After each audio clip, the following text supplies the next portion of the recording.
moments where I've said yes, I learned something. Moments where I said no, I didn't take anything away, but another day scrolling on the phone or doing what I wanted to do instead of serving others. What's up, everybody? Welcome to Real Men, Real Talk. This is the place where we don't have any fluff. We have the most uncomfortable conversations while wearing the most comfortable underwear in the world. So, welcome. Today, we are talking about how we as men, one, need to show up, two, to serve, and how that service can actually feed us and restore us in a way that nothing else will. Tilghman had this as an idea, and Migc had a really awesome follow-up to this, so I'd love to hear their thoughts. We're going to start off with Mr. Tilghman. You had a story on this, and I'd love to hear it. Story on service, man. I got a lot of stories on service, Chris. Come on, man. I was thinking about this topic a lot. And just realizing like, hey, yes, using service as fuel and getting energy from it is amazing, right? So just, growing up, we grew up in a pretty religious household, going to church every week and whatnot. And my Saturday was like the day of service. It was like every Saturday we were mowing somebody's lawn, we were laying somebody's house, or like doing foundation work or whatever. It was just always something. And sometimes it was like, oh, I don't want to go do this, right? So it's being a teenager, stuff like that. But even as adults, there's times where we're like, oh, I don't want to do this. I'm gassed. I don't want to do this. It's not fun anymore, right? But I always remember, like, at the end of each activity, we call it service session, whatever you want, the session of service, right? So we always felt really uplifted, really fulfilled, really just like, okay, that wasn't that bad, right? You're teaching yourself patience, perseverance. Mhm. Sometimes it was like waiting on somebody to make a decision on what they wanted thrown out of their house and what they didn't. And so I kind of look back on those days, and then, these days, just going out and giving service, I'm not going to lie. It's tough to go out and be like, hey, I'll do this without getting paid. Right. It's tough, right? Cause the world's tough, man. So you got bills to pay. Right. But I've found that when you're gassed out, when you're feeling just like really down, or if you're just feeling like, oh, I don't feel like I have a purpose kind of feeling, right? You can go give service, and you're going to take away fulfillment. I call it a life high, if you will, right? You're just going to get high on life from giving service. You're going to want to do more. And that's one thing too, that you can look at, when, when you're at home, or like, you're, like I said earlier, like you're the father of a crazy 3-year-old, or maybe you got a bunch of kids and they're just draining you, man. And like you committed to doing something for somebody, or maybe it was doing something with your wife or some family member. When you were feeling good, you were well slept, and then like the whole week goes by and you're like, oh, I got this service project tomorrow. I really don't want to go. I've slept like 4 hours in the last 3 days. That's when you should go, right? That's when you should go. Because there's been times I've had that kind of situation happen, and it's like, oh man, I slept for 4 hours. I feel great. So just looking at it as an opportunity to, I call it, be selfless, but also being selfish at the same time. Because when you're done with that service, you're going to feel good. I feel better when I give service than when I go out and do something for myself. It's fun to do something for yourself, right? But you just don't feel as fulfilled. Like there's always something more. Like there's something left on the table. So, but yeah, that's just kind of my look on it, and how you can use service as fuel for positive energy throughout the day, right? All right. Yeah, I'm down with that. And I got a story, but I want to hear Mic's story first, because he was telling me some things that he was doing, and I don't know, just tell that for the audience, and I don't know, remind me.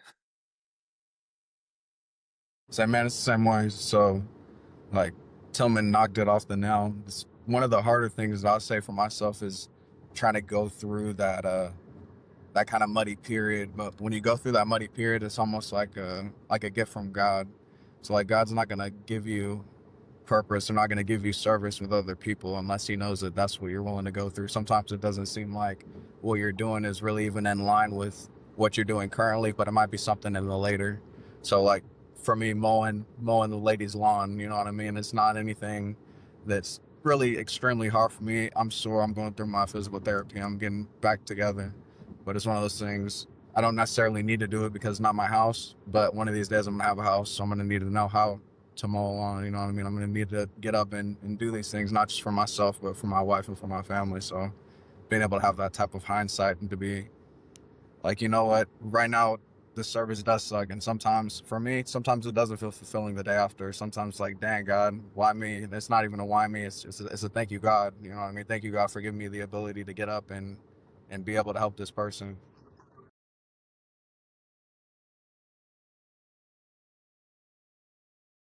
Well, no, I'm always thankful, but it's while you're doing it, sometimes in hindsight, you might think, why me? Why am I in Arizona cleaning out a Airbnb's pool area with a hose?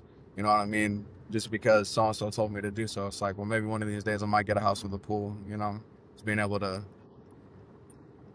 kind of not even discern it, but just have faith, be like, God, thank you for giving me the ability to help somebody today. And maybe I can use this ability to help myself or the people around me later on, even if it's just some random person on the street or whatever that you're helping. Man, that's a really good point, because I've had that, where I'm just like, I'm doing something like, some lady will ask me to help her with a particular project, and like I don't know exactly how to do them, and it's just like well out of my comfort zone. But what I find is, give it enough years and you'll find yourself drawing on that knowledge and doing that very task later on. And you're sitting there doing it and you're like, wait a minute, I remember doing this. And at the time I was like, what the crap is this? This is so stupid. I don't want to do this right now. Sorry, I muted you because of the car noise. Go ahead, Mick. I was gonna say maybe it's she told you to clean the gutters, and then now she wants you to wash the shingles that had nothing to do with what you were showed up there to do, and now you're like, gosh, this is extra work. But in hindsight, maybe she might not even give you much. Maybe she says, "Oh, I just need this done. It'd be nice if you could do it." Just be able to be like, you know what, I'm gonna get up and I'm gonna do it. And I see that you need it done. It's nothing I've ever done before, but I'm willing to extend my knowledge. I think you're a guy who could, like, if you're feeling tired, like if you're physically not able to do it, because I know you're in physical therapy, I feel like you're the kind of guy who'd be like, I really love to do it, but this part of me hurts right now. I can't do that one. Basically, just kind of piggyback off of what Chris was saying, what you were saying, Mick, is just kind of, for example, you're cleaning those gutters and the lady's like, oh, these shingles, they need some help. You've never done shingles, whatever. One thing I've figured out in life too, I say I figured it out, but there's just been a lot more times where this has happened. It's just like moments where I've said yes, I learned something. Moments where I said no, I didn't take anything away, but another day scrolling on the phone or doing what I wanted to do instead of serving others. You know what I'm saying? So the moments I said yes, I learned something new that day. I made a good relationship and, maybe got some ice cream out of it. I don't know, but it's, it's really cool to see. And, I've just picked up just some like side work, like one day a week kind of stuff here lately, just doing construction, turning a wrench, as they say. And I was doing some power washing on Saturday. Power wash this house, the cement and everything, and that's a lot of fun. But I've never done it. You're figuring out how much power is behind an actual power washer and stuff like that. And so, but I'm glad I said yes. Yes, I was getting paid for it, but I'm also helping the guy with his work as well. So I feel like I'm kind of getting a win-win. I'm benefiting from it, but I'm also helping him get his stuff done to where he needs to be caught up on his schedule too. So it's kind of, it's a job, but it's more of a service act in my opinion, just because if I would have said no, I wouldn't have learned how to put up a fence or power wash a house. And there's so much more to learn, So it's just like turning that into, oh, I don't want to do this, but then keeping that thought in your mind, like, well, if I say yes, I might learn something new today. So Yeah. don't say no. I mean, say no, but let me rephrase. Don't say no, but say yes only when it's good for you. You know what I'm saying? Because people can get like, oh, they'll do anything for me. Just So, okay. yeah. So Don't let them let me drain temper you. that a little bit. That's what I was trying to say with Mick, is like, uh, careful, because people will use you sometimes. Right. Some people are really classy and they'll be like, oh, I don't want to bug him. Other people will just be like, oh man, sweet, he'll do anything. Bam, bam, bam, bam, bam. Like they're just loading stuff on you. So obviously healthy boundaries should be a category that everybody thinks about. This is just sort of a blanket statement in anything that we're talking about.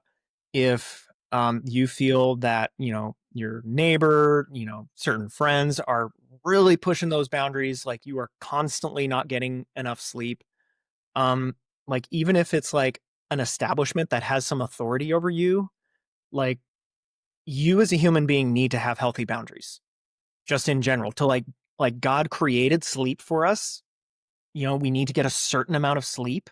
We need to eat a certain amount of food, drink a certain amount of water for our bodies to run well. So if you are constantly putting your body in a physically crisis state, not healthy over the long term. You want to stay healthy over the long term so that you can expend your energy and sure, like maybe lose a night's sleep, but you get something really good done and you help somebody out who otherwise couldn't help themselves out. So just general blanket statement, boundaries, really important. Take care of yourself physically, mentally, spiritually. Don't let yourself get burnt out with serving others. Tilghman, you're talking about learning something. Coming up soon, I'm about to help a guy cut apart a tree that went down in his yard. So what's really fun about helping others is sometimes there's some expertise that you have that other people do not have. And getting to use that expertise in the service of others, like not necessarily getting paid for it or just getting paid very little for it, you feel a lot stronger. Like you feel like, wow, like I can handle this. And for me, it's chainsaws. I know how to use a chainsaw. I know how to cut up a tree safely. I grew up cutting up trees. So getting into my, this buddy's yard and helping him cut up a pine tree, I'm going to be able to use my strength, something that I'm actually very good at, and get to do that in service of others. And I come away like feeling a lot stronger and a lot happier. No, I don't want to give up my Saturday morning. This whole conversation got started because he asked me if I needed firewood. And I said, no, I got plenty. I said, what's up? And he's like, oh, I got this tree down in my yard. And I said, you know what? It's been a long time since we hung out. We're going to help you cut up that tree this coming Saturday. We just put it on the schedule. I knew that I probably wouldn't feel like doing it later on, but it's important to just get it on the schedule and start doing it. Just start committing to a couple things. And maybe you'll find that you actually come away a lot stronger and a lot more fulfilled than you normally would. So, Tilghman, any parting thoughts? Would love to hear it. Oh man, it's all been nothing but positivity from today's chat. No, I think yeah, really, I just tell people go out and serve, find a way to serve today. Serve anybody but yourself today. Obviously, take care of yourself, have those boundaries, but go out and serve. Go out and serve. Commit to one thing a week. If you struggle with staying committed to something, start with once. Maybe in 2 weeks, go with 2 things, and then before you know it, you're going to be actively looking for service daily. In turn, learn something. So, yeah, that's all I got. So, we love you guys. We'll let you go. We also sell great underwear, by the way. Pick some up at the link down below. We'll see you next time. Love it. Closing shot. Tilghman holding the mantis.